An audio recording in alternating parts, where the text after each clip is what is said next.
I wasn't particularly active until about last year, but I know of stuff like that. I know that for many years, following like 2013 or so, the game was a little bit dead, or at least like there wasn't a lot of activity. There were players, but it was like 2017. Me and Max joined, but this year, 2020, has been the most active year since like 2013, 2012 or so in terms of community involvement and number of players joining or improving. I think a lot of it is nostalgia. A lot of the new people playing are strangely like about the age of the game or a little bit older. So that's like 15, 16. So, But you've also seen this activity of players, even like from my age, like 18, 19, 20. But you've seen older players come back that haven't played in years, like that are like in their mid to late 20s, like Abel and Matt and all them, Dasher. how long have you been playing for? So technically, I've been playing on and off since I got it for Christmas, when I was 7 or whatever, so like 12 years. But um, I guess in a competitive sense, like going for time trials and for records, I'm not getting any world records, but personal records. Um, I guess I've been playing since around the end of 2016 to well now, but like all my like the earliest of my records go back to about April 2017. And I have records of every single personal improvement I've made since. What you keep a pretty organized spreadsheet of your runs, right? Yeah, I have a spreadsheet, and used to just take pictures of the screen after each one, and those date back almost 4 years now. Wow. Uh, there's like 900 photos in that album. How big of a problem is cheating in Mario Kart DS? So we've had a few instances over the years.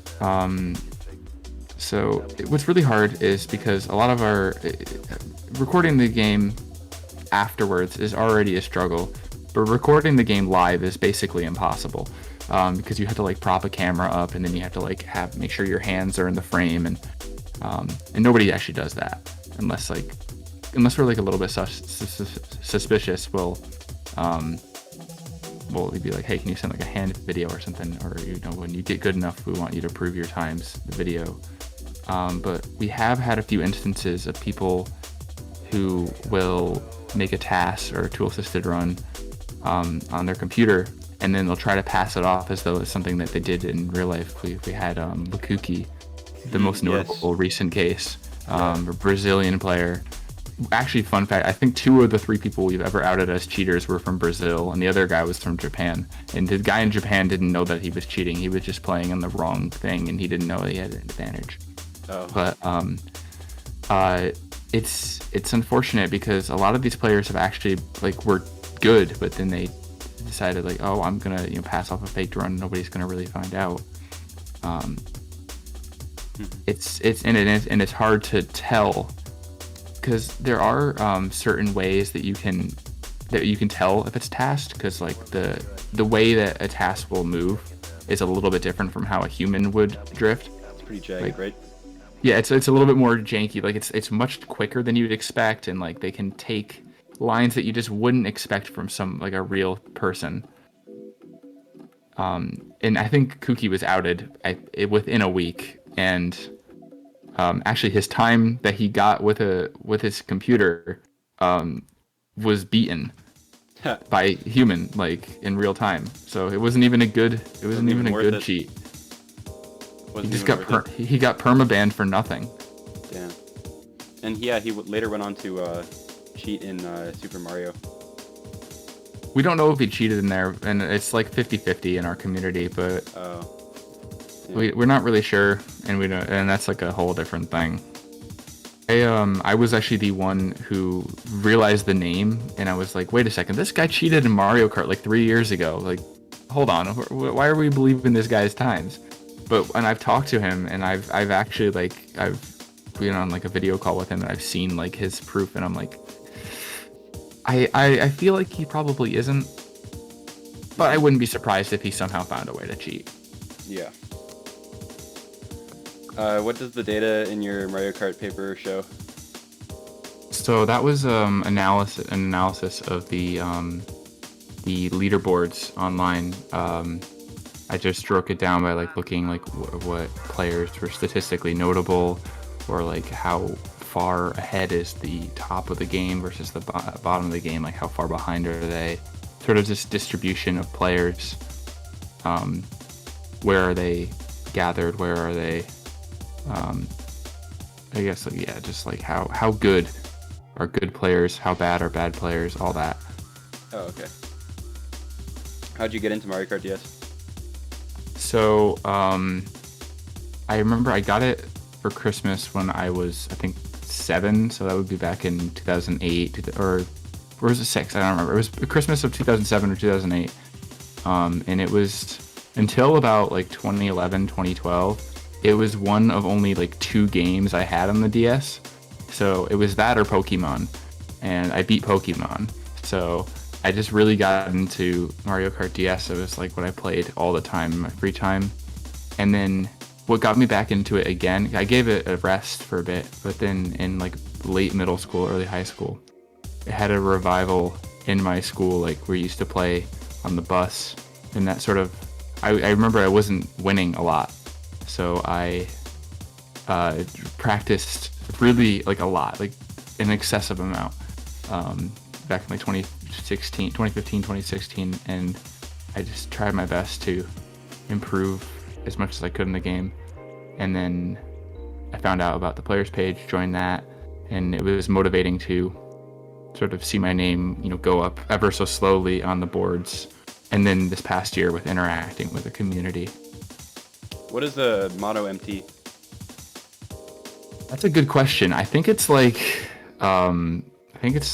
you on a straight, instead of snaking back and forth, there's like a way to MT and hop in just like one direction that is equally fast, but you have to be like really good at it. Neutral. There's also like neutral, and you have to have like you have to like let go of the D-pad in between drifts. It's really hard. What does PRB stand for, and how does it work? Okay, so PRB is prolonged rocket boost, and essentially what that is at the beginning of every race, if you get, there's like a number of starts you can get, but there's like the really fast start, the rocket boost start, when 2 is fading. Most people know that, but there's like the fastest one where if you MT or mini turbo, rather, do a drift before the boost from that runs out, and you continue to do mini turbos before that boost runs out continuously, you never lose that boost, and you can drive off-road at full speed, as long as you keep on drifting. And that was kind of discovered within like the first 3-4 months, and it really helps on like a lot of flatter tracks and tracks where you just need a little bit more speed. But it's easiest, I think, on Dry Bomber, but it's technically possible, I think, on like 7 or 8 different carts. But it's really hard. Yeah. On BLS and some of Luigi's stuff. What's something that most people don't know about Mario Kart DS? There's more to it than just, I guess, snaking and all that. There's a lot of tech that you wouldn't immediately assume. I'm not very good at this tech, but with like, PRB is something that I don't think a lot of people know about. It's just snaking, but really, really fast.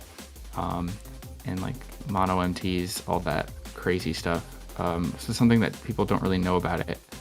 I think a lot of people just assume that it's like not as good. They just assume it's like some broken game, when in reality it's probably the most put together game in the series in terms of like good coding. You can't go out of bounds. It's not broken at all. It's actually pretty good. I guess it just got broken with a drifting technique in like the first year. Do you think the scene could grow much larger in the future, or get attention in the same way Mario Kart 64 does? So absolutely, there's a lot of stuff being worked on. I think, okay, so something that we're working on as a community recently is we're trying to sort of increase the production value of our videos. So, because for years, what our videos have been is just cell phone video of a DS screen, but we've been trying to keep a higher standard of like recording our computer, recording them on computer, or like, and not everybody has access to a capture card, but to just put out more higher quality content for the game. There's a documentary being released this year that's going to be insane.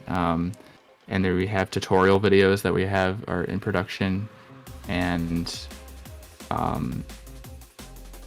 also like we've had coverage, I think, a little bit from Summoning Salt and the Rainbow Road video, just sort of making the mechanics of the game a little bit more approachable to new players, because a lot of people played this as a kid when they were kids, but like never really like returned to it. Or they thought they were good as a kid, but then when they come and they come our community, they're like, oh wow, I'm actually like, I'm not really as good as I thought I was, but I want to get better. So I think the scene is going to absolutely grow this year. Could you explain why it's so hard to get good footage of Mario Kart DS? So the in-game replay function is awful. What it does when you hit replay after you get a time is it shows it from like all of these different camera views, and it like zooms in and out, and it's all crazy, and it's really it's hard to watch because you can't really see what you're doing. So we made this replay code. It's the only the only time you're allowed to cheat is this replay code that puts the camera like how you would see it when you play. And that was really cool, but we still were recording on cell phone. So I guess the question was like, how do we make like higher quality footage? Is we found ways to, since we're already cheating, we found ways that we could take our ghosts and we could like replay them on an emulator, or we could replay them with a capture card, and we could get high quality footage that we could, then put like music over or stretch it to widescreen and just make it look so much nicer than it would on like a tiny little DS screen with like a really bad backlight and all that.